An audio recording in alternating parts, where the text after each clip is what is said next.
27 अगस्त 2022 की बात है। मशहूर गुजराती लोक गायिका और देश विदेश में अपना गरबा सॉन्ग के लिए मशहूर सिंगर वैशाली बलसारा दोपहर में पति को बताकर ये निकली थी कि वो जरूरी काम से जा रही है, कुछ ही देर में लौट आएगी। उन्हें घर से गए हुए पहले 1 घंटा बीता, फिर 2 घंटे, लेकिन वो लौटी नहीं। फिक्रमंद पति ने जब उन्हें कॉल किया तो उनका फोन बंद था।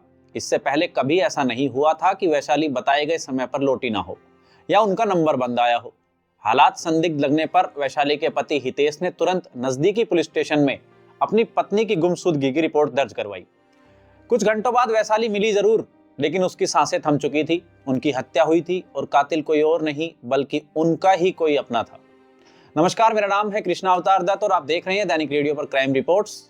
दरअसल 27 अगस्त 2022 को वैशाली की गुमशुदगी की रिपोर्ट दर्ज हुई थी। अगले दिन 28 अगस्त को खबर मिली कि वलसाड़ के बाहरी इलाके की खंडर हो चुकी हीरे की फैक्ट्री के पास एक नीले रंग की कार मिली है। पुलिस जांच के लिए जैसे ही उस खंडर में पहुंची तो देखा कि कार की पिछली सीट पर एक लाश मिली थी। ये लाश उसी अज्ञात लाश की हुलिया गुमशुदगी वैशाली से कराया गया तो पूरा मामला साफ हो गया। वो लाश 34 साल की वैशाली की ही थी। उसके शरीर पर कोई जख्म नहीं था, लेकिन उसकी सांसें थम चुकी थी। अब पुलिस ने इस हाई प्रोफाइल केस की जांच आगे बढ़ाते हुए लाश पोस्टमार्टम के लिए भेजी और 8 अलग अलग टीम बनाकर उन्हें कातिल की तलाश शुरू कर दी। पोस्टमार्टम रिपोर्ट के अनुसार वैशाली की हत्या गला दबाकर की गई थी। जिस दिन वो घर से निकली थी उनकी मौत उसके कुछ घंटे बाद ही हो गई थी। पहले उनकी हत्या हुई और फिर लाश को कार में डाला गया, यानी कि हत्या कार में नहीं हुई थी। अब जांच में सामने आया कि वैशाली की हितेश से शादी साल 2011 में हुई थी। इस शादी से कपल को एक बेटी भी थी, लेकिन इससे पहले भी हितेश एक शादी कर चुका था और पिछली शादी से भी हितेश को एक बेटी थी। अब वैशाली अपने घर से हीरे की एक खंडर फैक्ट्री तक कैसे पहुंची, ये जानने के लिए पुलिस ने सीसीटीवी कैमरों और टेक्निकल सर्विलांस की मदद ली। वैशाली को ट्रेस करने के लिए शहर भर के 100 से ज्यादा कैमरों की फुटेज निकाली गई और पुलिस की यह कोशिश आखिर कारगर भी साबित हुई।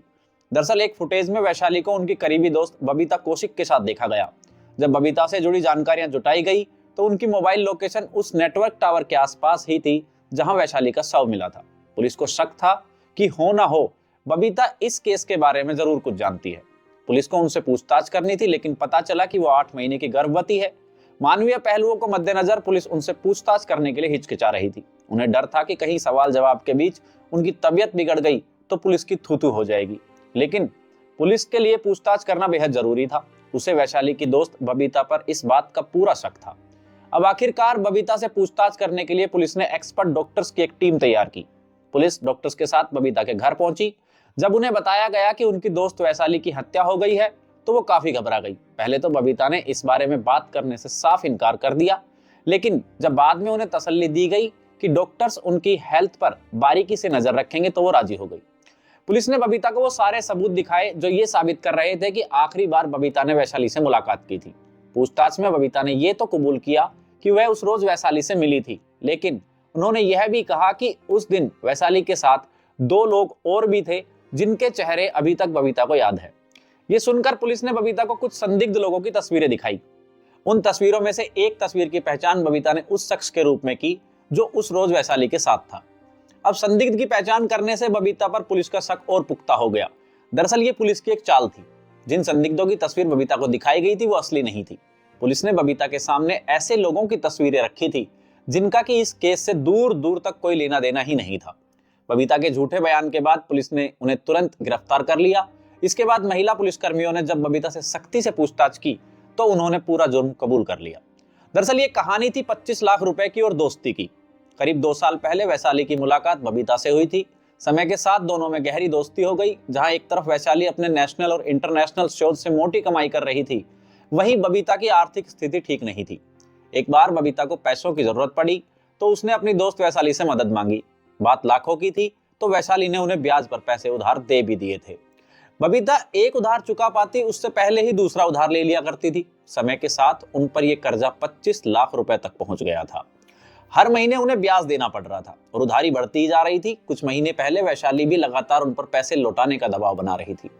बबीता थोड़े थोड़े दिनों की मोहलत मांग रही थी, लेकिन समय आने पर वो आगे की डेट दे दिया करती थी। जब वैशाली ने उन्हें आखिरी वार्निंग दी तो बबीता ने उन्हें खत्म करने की और रास्ते से हटाने की साजिश रच दी। अब बबीता ने फेसबुक के जरिए 2 लोगों से संपर्क किया जो सुपारी लेने का काम करते थे। उसने चैट में ही वैशाली को खत्म करने का प्लान बनाया था, जिसके लिए 8 लाख रुपए में यह सौदा तय हुआ था। अब 27 अगस्त 2022 को बबीता ने सुबह वैशाली को कॉल करके कहा कि आज उन्हें पूरे पैसे लौटाना चाहती है। रकम बड़ी थी तो बबीता ने कहा कि वो किसी सुनसान जगह मिले जहां वो तसल्ली से पैसे भी गिन सके। अब दोनों ने मुलाकात के लिए हीरे की एक पुरानी फैक्ट्री के पास का ठिकाना चुना। उस रोज बबीता अपनी स्कूटी से घर से निकली थी। हीरे की फैक्ट्री के कुछ किलोमीटर पहले उसने अपनी स्कूटी पार्क की और फिर ऑटो से फैक्ट्री तक पहुंची। बताए हुए समय और जगह पर 2 सुपारी किलर्स भी पहले ही पहुंच चुके थे और कुछ देर बाद वैशाली भी अपनी कार से बताई हुई जगह पर पहुंच गई थी। अब कुछ देर बाद बबीता ने बातों बातों में वैशाली का ध्यान बटाया और उसी दौरान सुपारी किलर्स ने उनका गला दबाकर हत्या कर दी। तीनों ने वैशाली का शव कार में डाला और गाड़ी चलाकर पारडी नदी के पास कहीं पर पार्क कर दी थी। लेकिन अब जब मामले का खुलासा हुआ तो वैशाली के पति हितेश हैरान रह गए, क्योंकि उन्हें इस बात की जानकारी तक नहीं थी कि उनकी पत्नी ने अपनी दोस्त को 25 लाख रुपए उधार दिए हैं। वहीं दूसरी तरफ वैशाली ने उस दिन घर से निकलते हुए भी नहीं बताया था कि वो दोस्त बबीता से मिलने निकली है। ये कभी साफ ही नहीं हो सका कि आखिर क्यों वैशाली ये बात अपने पति से छुपा करके रखना चाहती थी। अब हत्या के 1 महीने बाद पुलिस ने 2 में से 1 सुपारी किलर्स को भी गिरफ्तार कर लिया, जबकि अब भी पुलिस को 1 की गिरफ्त से दूर है। पुलिस को उसकी तलाश लगातार जारी है। तो ये थी आज की कहानी, जिसमें दोस्त की मदद करना वैशाली को भारी पड़ा और अपनी ही जान से हाथ धोना पड़ गया। तो ये थी आज की वीडियो। अगर आपको ये वीडियो पसंद आई हो तो वीडियो को लाइक करें, शेयर करें, कमेंट करें और हाँ, चैनल को सब्सक्राइब करना ना भूलें।